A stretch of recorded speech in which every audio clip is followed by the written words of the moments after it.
There is so much out there in the media when it comes to weight loss. Semaglutide, otherwise known as Ozempic, has made many headlines of late, and it hasn't come without controversy, really, for this whole class of GLP-1 agonists.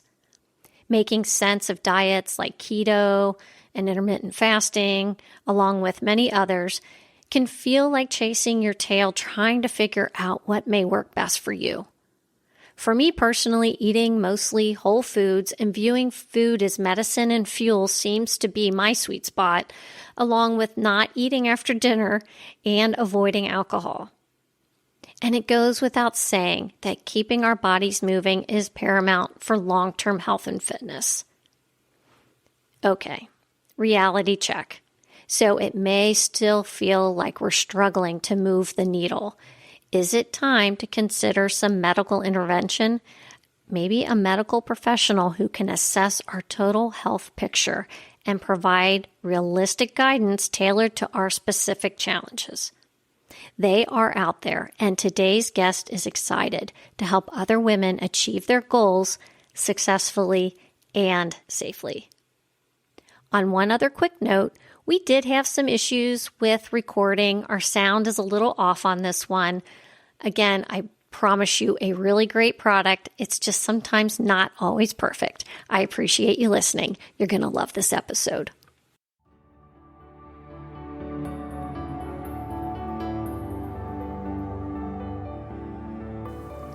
Health, wellness, career, relationships, and everything in between. We're removing the taboo from what really matters in midlife. I'm your host, Michelle Folan, and this is Asking for a Friend. Welcome to the show, everyone. Today's guest is a board-certified vascular surgeon who has made the jump to an evidence-based medical weight loss practice. Her practical philosophy includes separating fact from fiction, where science is the soul behind her mission.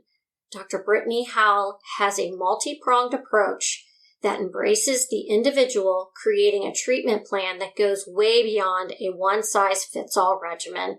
Well, it's really great to have you here. I was excited you said yes. This was short notice, too. I usually book people pretty far out, but with all the news these days around weight loss, and we'll get to that, I wanted to have you on because I love your message. Before we get started, I would love for you to tell the audience about your background, education, where you're from, and all that good stuff. Okay, absolutely. I am a mom of three. I have three small, still children at this point. They are 13, 11, and almost 6. I'm also a wife. I work and live in Ridgefield, Connecticut, which is about 40 miles outside of New York City. As you mentioned, I'm a board-certified vascular surgeon. I think altogether I have about 16 years or so of education after high school. I have my undergraduate degree from Duke University, and then I went to medical school at NYU. I stayed at NYU for 5 years for general surgery residency. And then after that, I went to Georgetown University for a vascular surgery residency. When it was all said and done, I was ready to start my career as a practicing vascular surgeon. I started that with the biggest group of vascular surgeons in the country, which for the first 2 to 3 years was exactly what I wanted it to be. It was a group of 12 of us. I was the first woman. I was the first person of color. And I really felt like I was going to make an impact with patients in that setting. But again, it took about 2 to 3 years for me to realize that that wasn't going to be a setting for me to really thrive. I started really feeling like a hamster on a wheel, and I hadn't done all that I had done up to that point to feel that way. I just started feeling like there wasn't enough time in the day, like I wasn't doing it fast enough. Like I wasn't billing it for enough charges. I ended up leaving that practice and really leaving healthcare in that conventional setting in November of 2019. So after 5 years total, and started dreaming up what I'm currently doing in a setting that we now call I have to call out a Metamorphosis couple Med things. Spa. What you experienced when you say the hamster wheel is not uncommon to other doctors that I have spoken with on the show and personally, where it's get the patients billed, see 15 patients every 15 minutes, that kind of thing. And how can you really treat the whole patient? Because it's not just one disease or one issue that we're dealing with. You weren't able to do what you wanted to do. Absolutely. Absolutely. There was one time in particular you're reminding me of actually that our new patient visits originally were scheduled for 30 minutes. And I noticed one Monday when I came into the office that all of a sudden they were scheduled for 15 minutes. I spoke to the administration about how that just wasn't going to do. They changed it back to the original 30 minutes. But before I knew it, it had been changed yet again to 15 minutes. The answer was essentially figure it out. Figure out how you're going to connect with someone who's never seen you before, examine them, assess them, make a plan, oftentimes about something that was life-threatening, get their permission for surgery, speak to their family, do the appropriate paperwork in 15 minutes. It was outrageous and it felt disrespectful to both patients and to me, honestly. I just could not practice like that any longer. And I knew that that wasn't a feeling that was particular to that practice. It's really at this point, our greater healthcare system. The other point that you made is that you walked away at the end of 2019, 3 months before the pandemic hit. So was that a little serendipitous then for you to be able to take that time at home with the kids during that time? It absolutely was. And I always like to be wary because you'll often hear messages out there that the pandemic was a gift in disguise for so many of us. As a physician, I just have to honor that it was such a tremendous time of loss. And especially as I had spent some really formative years in my medical training in New York City, which for so long was the hotbed of the COVID-19 pandemic, I was getting messages from the governor, because I still had an active New York license, about returning to the city to work. And so many friends and colleagues were there, plastic surgeons, orthopedic surgeons being called to do extra shifts in the ICU and the emergency room. While I was so fortunate to be able to be at home with my 3 children in what was a really scary time, also as a surgeon and one, again, who had really grown up in New York City, it was a really confusing time and one where I felt like I should have been there, to be honest, and I think wasn't. With your background, so it was challenging. Being a vascular surgeon with your cardiovascular experience, yes, it would have been helpful, but had to be where you had to be. I get that, though. You feel torn. It's true. You did go through all that training. Yes. I hear you on that. You made a really amazing pivot. I'm really curious how you made the jump from vascular surgery into the medical weight loss arena. Sure. Where should I start? During that time of being at home, I was at home with my children for about a year and a half, something I never imagined I would do. I come from a long history of working mothers, and I just never imagined that to be my reality. However, it was a wonderful time. It was, as you said, a really serendipitous time to be able to be with them. But before too long, I really felt not just that call to do something else and outside of the home and without them, but also to take care of patients, because I really do feel like that's my calling. Although I specifically wanted to become a surgeon, I had to really unpack that for myself. and get in touch with, again, that what I really like about doctoring, what really means the most to me, is that ability to connect with a person and to help them transition from one standard in their lives to a newer one, a more elevated one.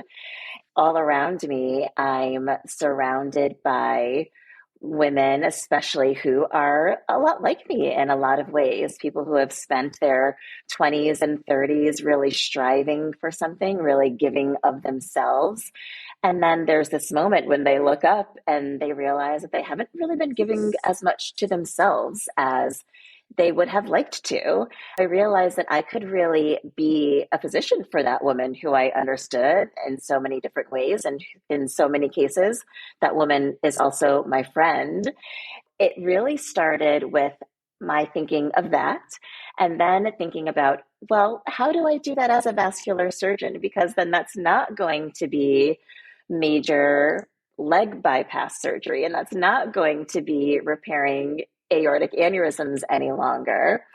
I wanted to be able to do something where it really incorporated lifestyle, which is always in the doctor's bag of a good surgeon, but also procedures, because I really do like to use my hands. I always embrace technology that's really backed by great clinical studies.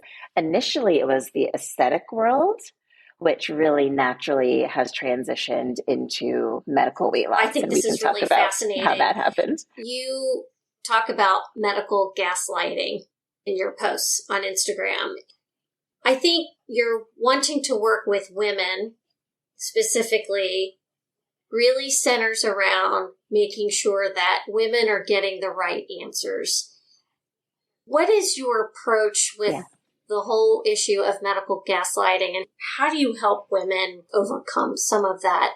I don't want to call it a stigma, but there is this thing of, oh, you'll be fine. Oh, this is just how it goes type of attitude around women in healthcare.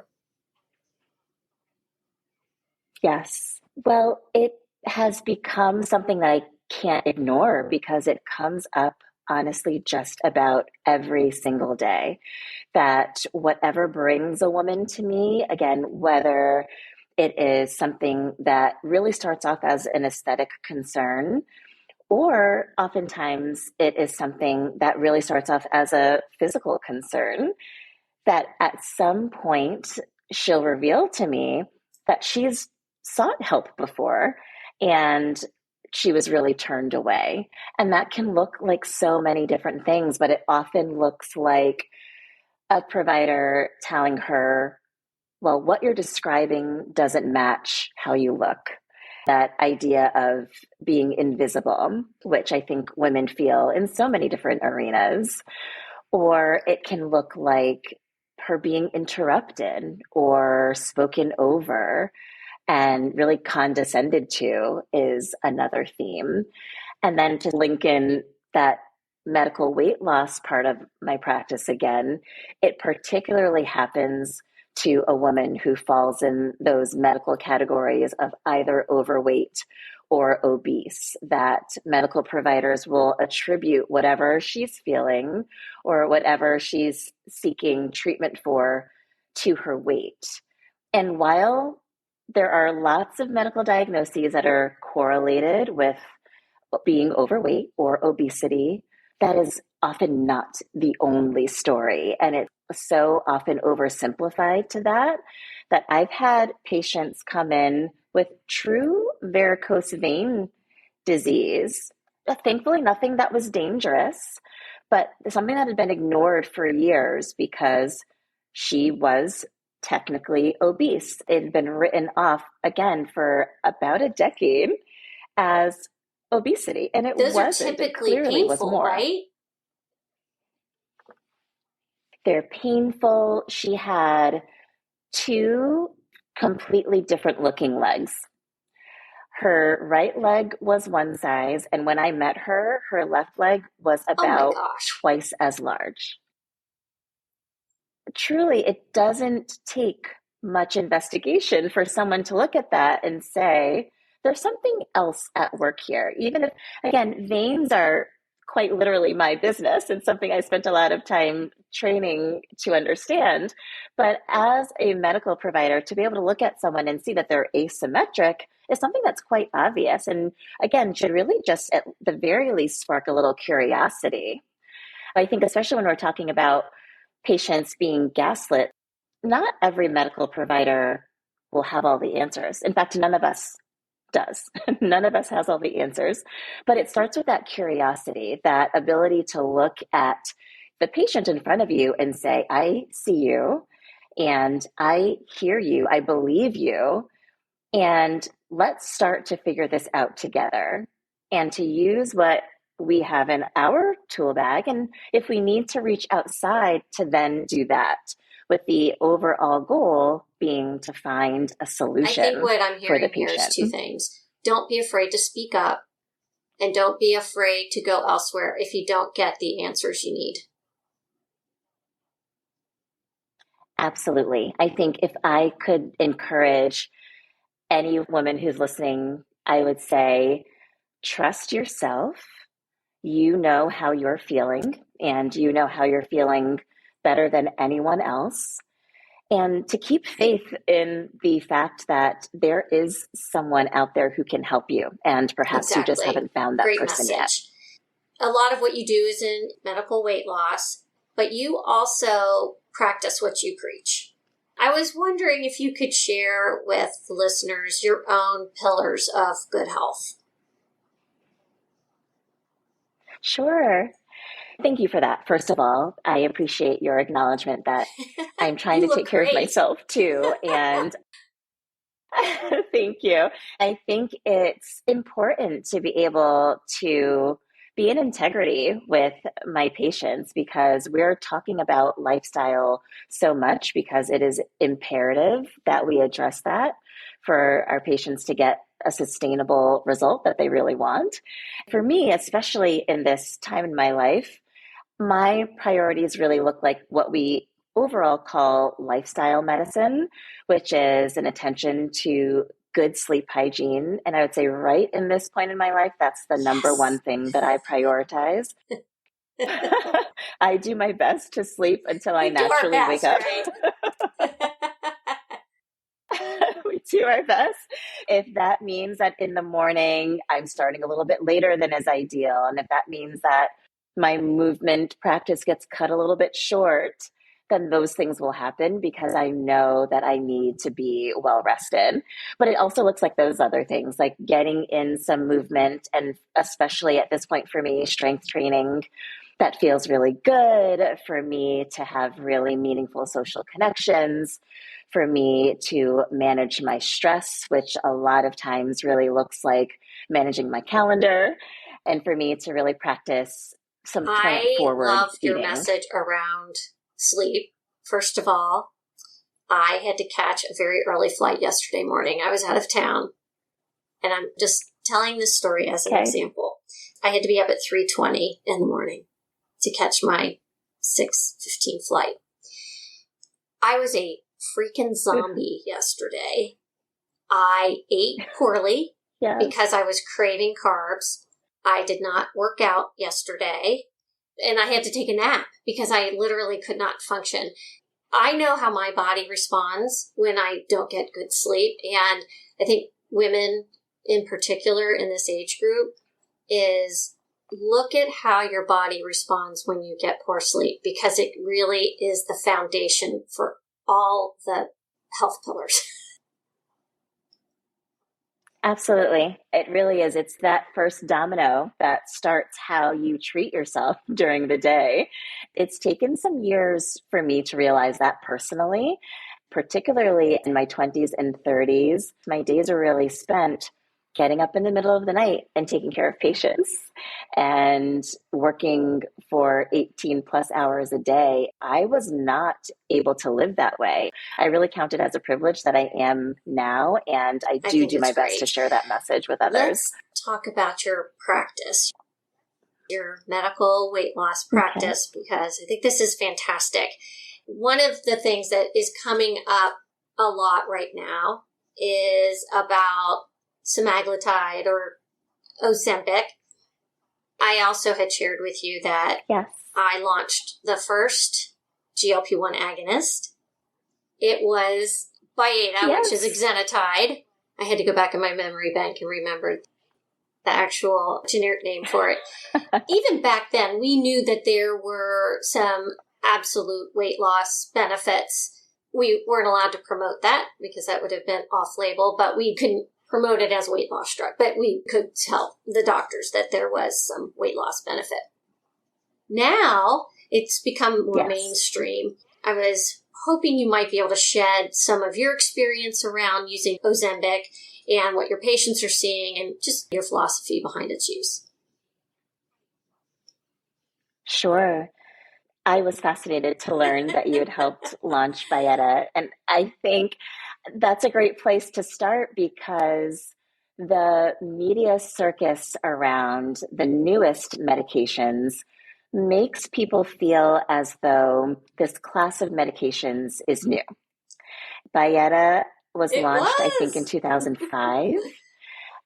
It gives that historical reference that is a GLP-1 agonist, as you said, and so are semaglutide. This concept or understanding the way these hormones really affect our bodies and can affect weight loss is not brand new. It's not 1 or 2 years old as the media would have us to believe. It's actually something that we've been coming to understand for quite a long time. I especially appreciate it because as I was going through my training, a significant part of my training was in weight loss surgery at NYU. And weight loss surgery really contributed so much to our understanding the way hormones really change weight loss. I think that's probably one of my biggest messages is that diet culture really tells us that weight loss is a result of calories in versus calories out, that we should eat less and then move more to get that calorie deficit. And especially with our presence on social media, that is such a prevailing message. And while that is in part true, it's definitely not the whole story. And it's certainly not the whole story for a midlife woman because our chemistry becomes so much more complex than that. I'll often have patients come in and say, things that I used to do in my 20s, things that I used to do in my 30s no longer work.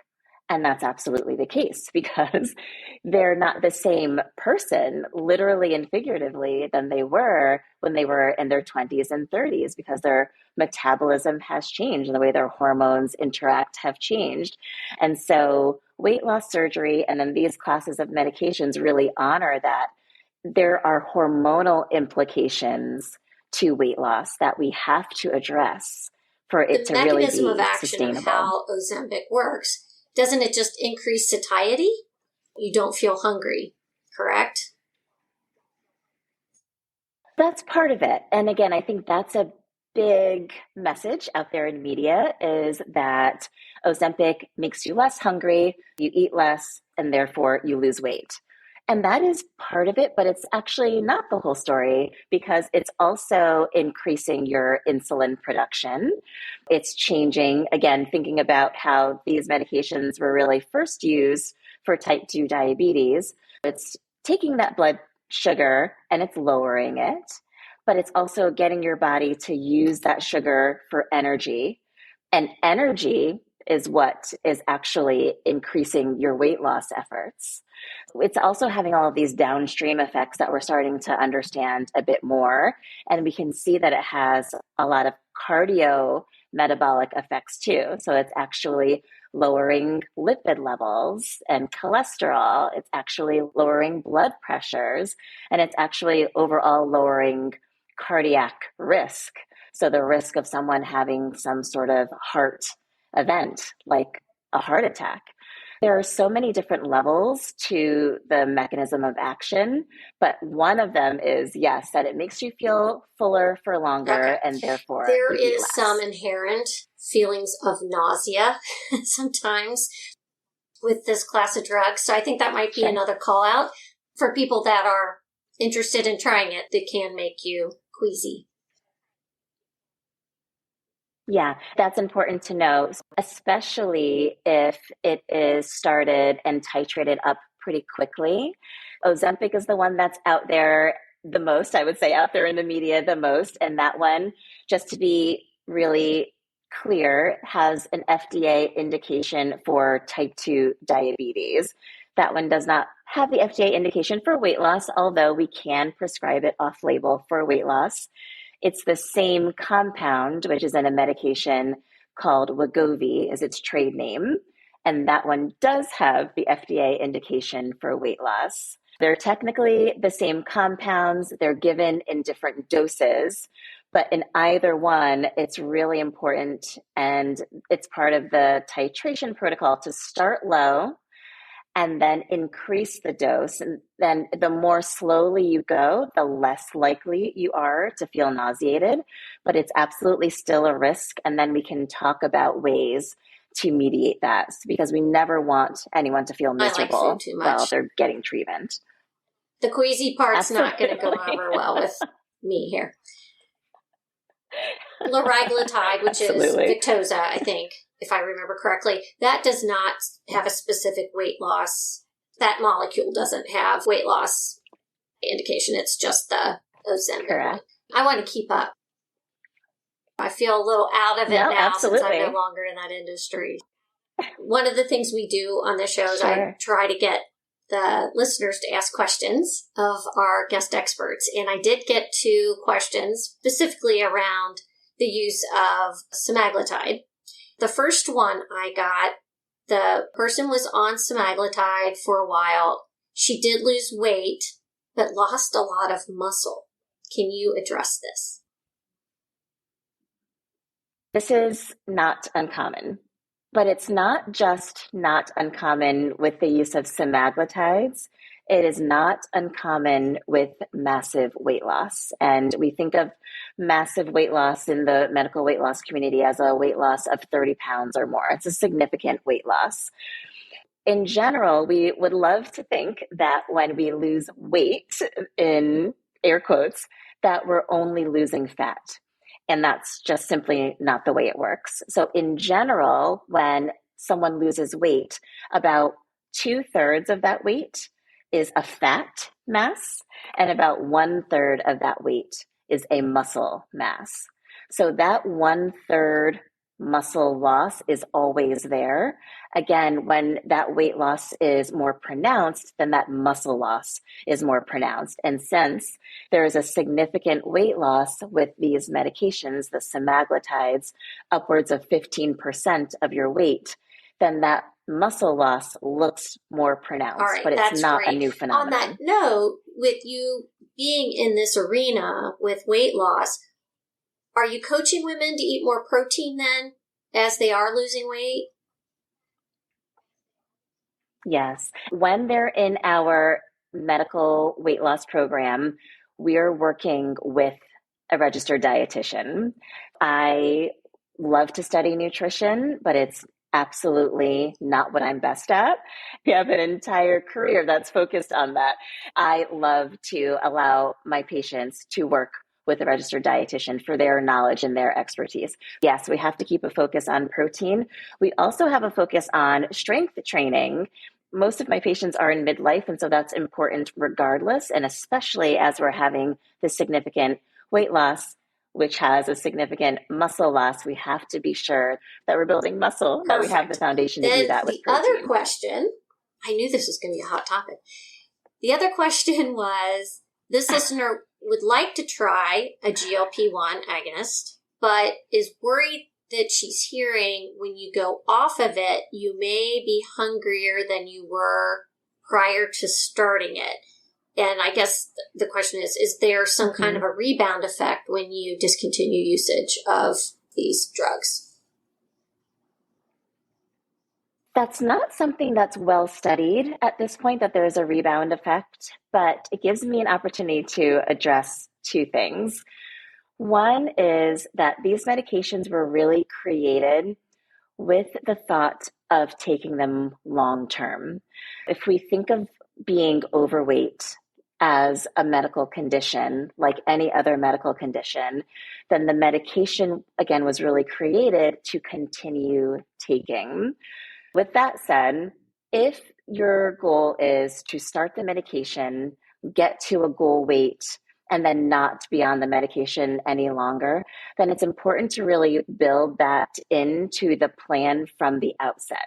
And so we can titrate up the medication, but then we should also be really cognizant of how we're titrating it down and what other habits we're building in so that you can sustain that result as much as possible. The other thing I'd like to address is that, especially out there in the media, we hear of some celebrities who have taken it and then it did rebound.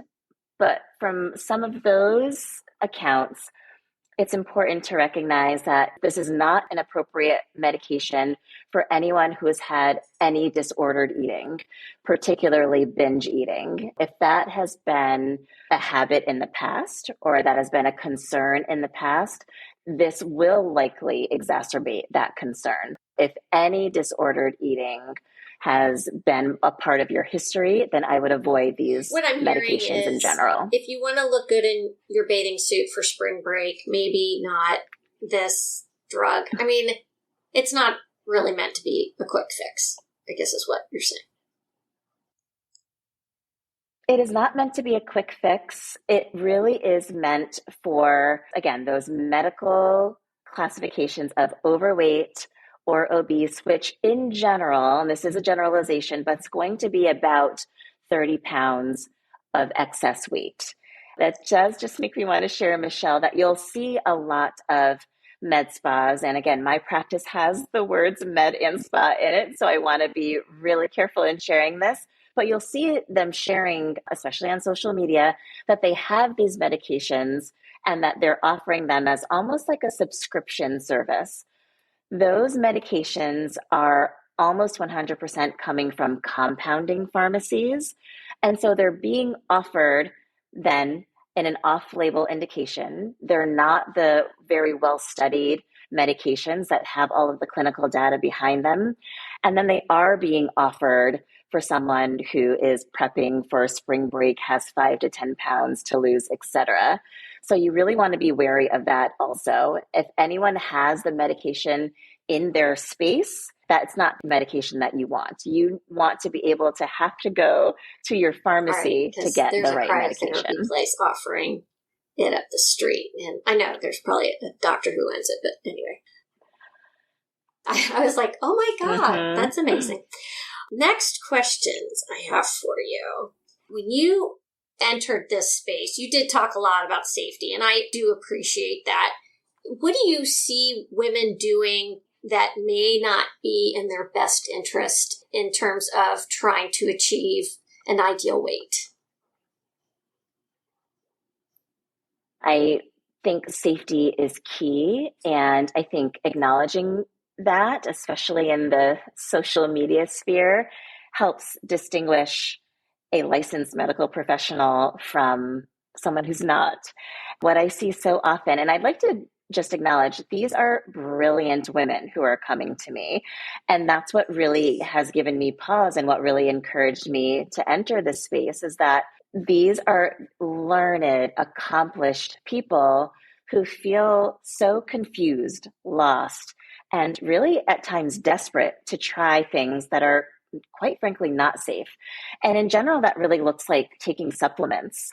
If you thought of replacing the word supplement with the phrase unstudied, unsafe medication, and then you took it, that would give you the idea of what's happening and what's being allowed to happen legally, especially in our country right now. I've had so many patients come in taking various supplements. I won't even start to list them, but when you look at so many of them, first of all, almost none of them are regulated.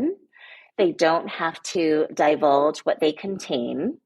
They don't have to divulge any clinical studies. They don't actually even have to have any clinical studies, but they'll have really excellent marketing, or they'll be marketed by an influencer who has the aesthetic that my patient wants to achieve.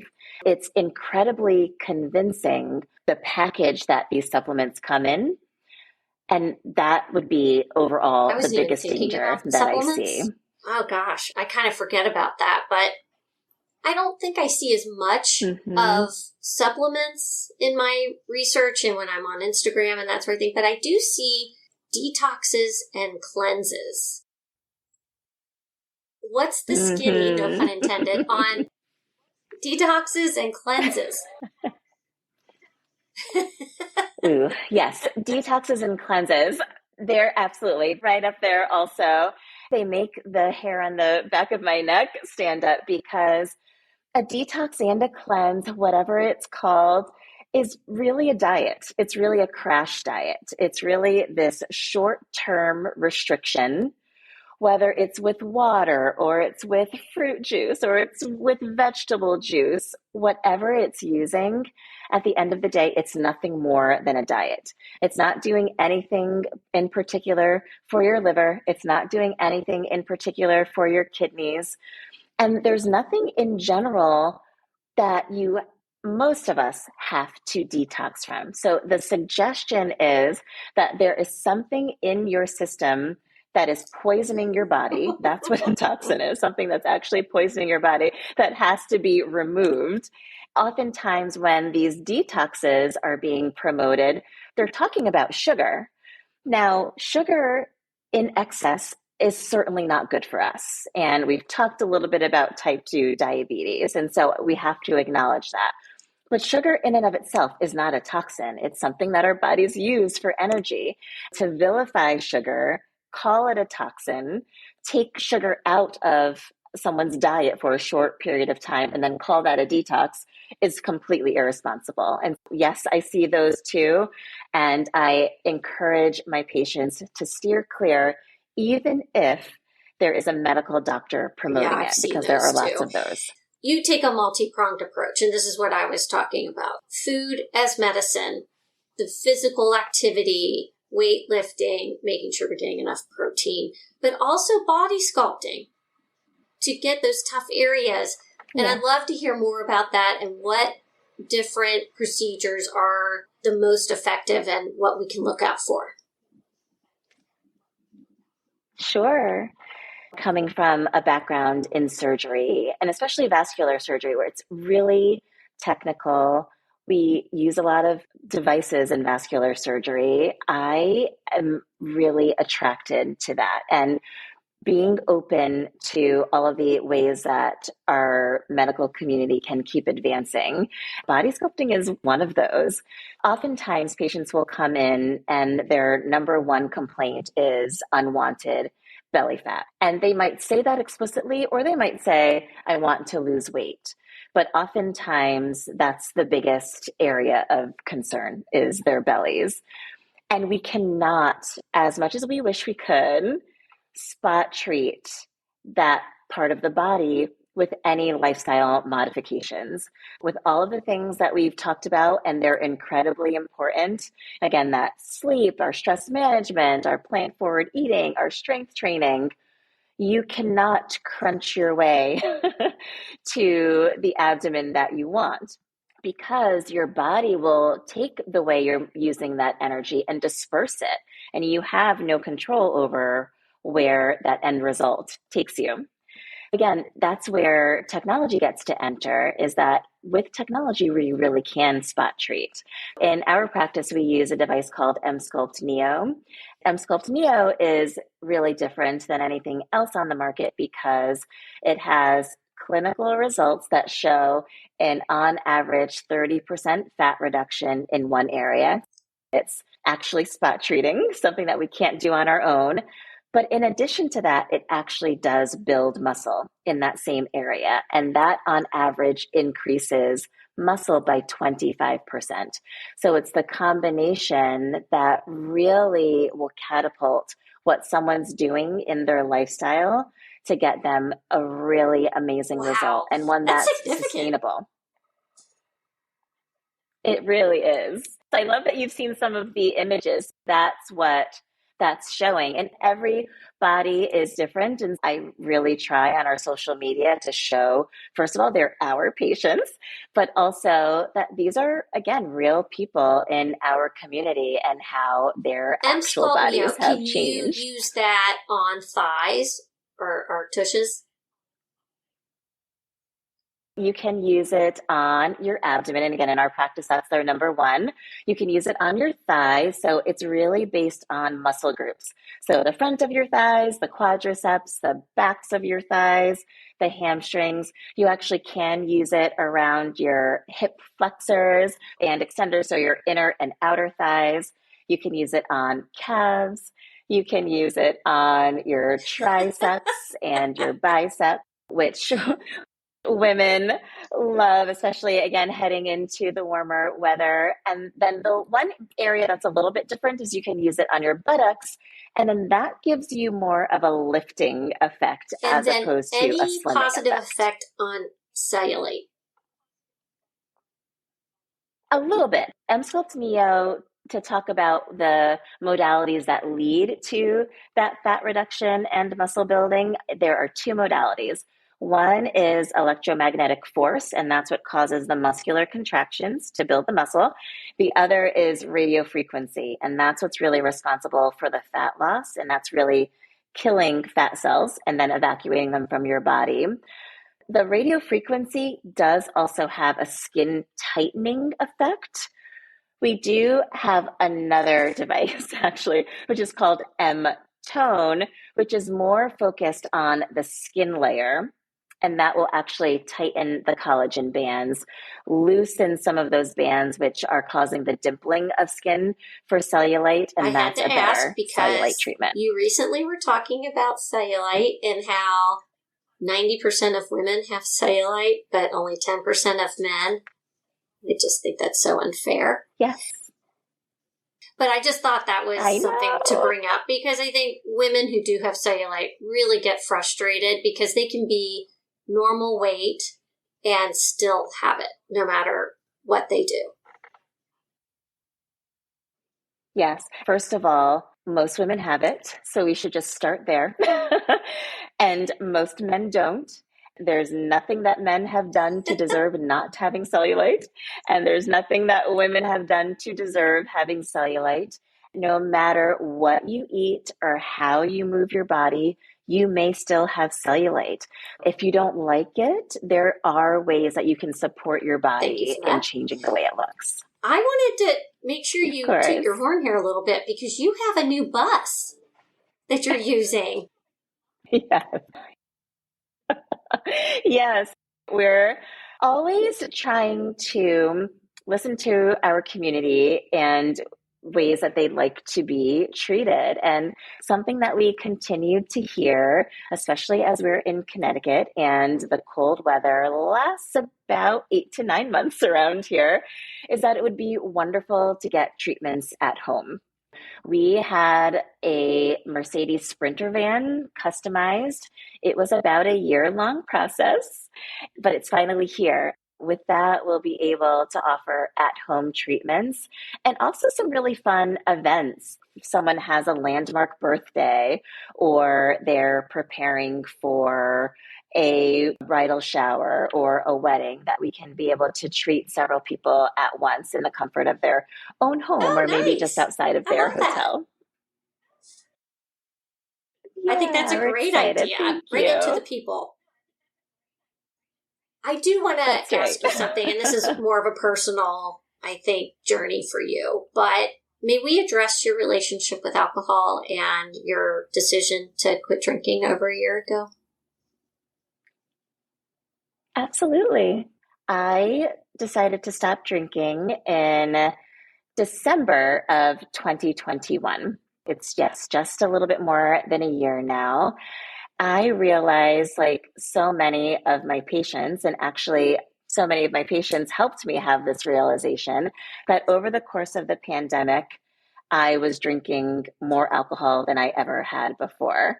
That Saturday night glass of Cabernet, which was my personal favorite, had turned into 2 glasses, which had turned into Saturday and Sunday, which had turned into why not? It's Monday, which had turned into, I'm going to drink it while I'm cooking dinner.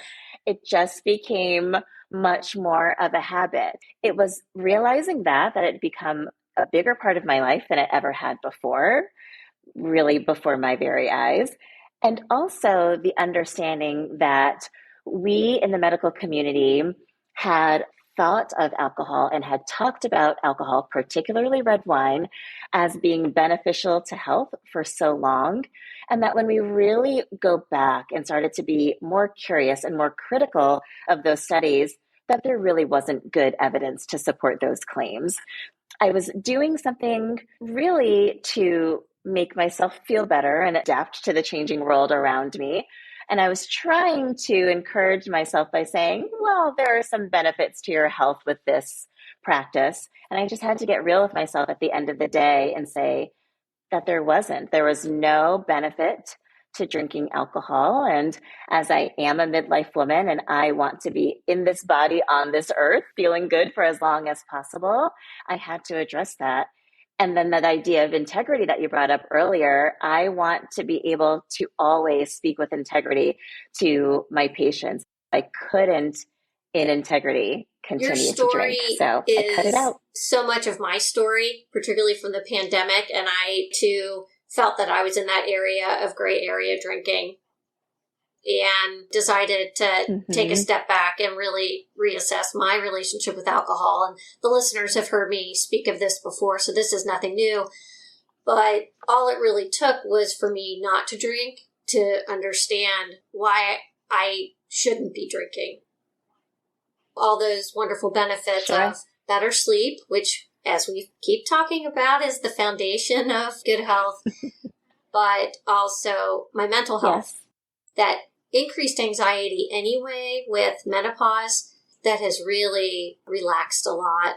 I don't have that anxiety over being hungover the next day too. I don't know. There's just so many good things about it. But I appreciate you sharing that, Brittny, because I want to make sure other people hear other stories. Maybe they'll start looking at their own habits and make some decisions for their better health as well. It's good to bring up. You've shared it out there, so I figured you'd be okay sharing it here. Any final words of wisdom for our listeners?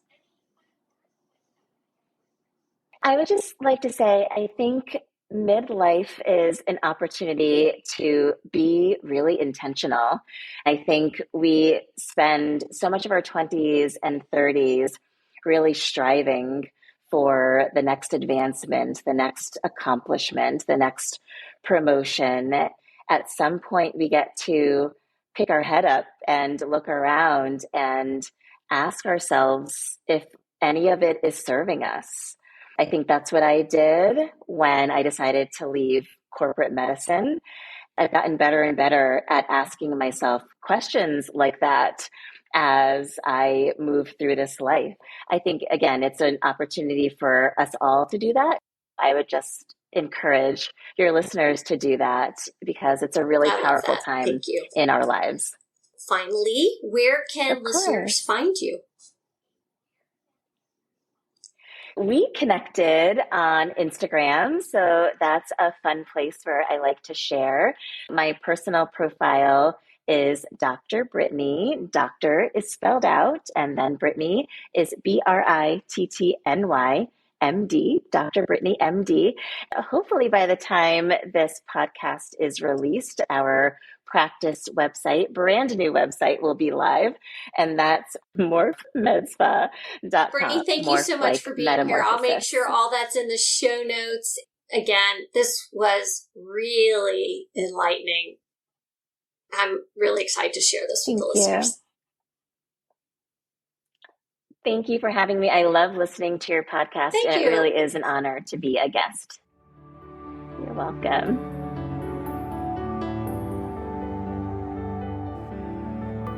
Follow Asking for a Friend on social media outlets and provide a review and share this show wherever you get your podcasts. Reviews and sharing help us grow.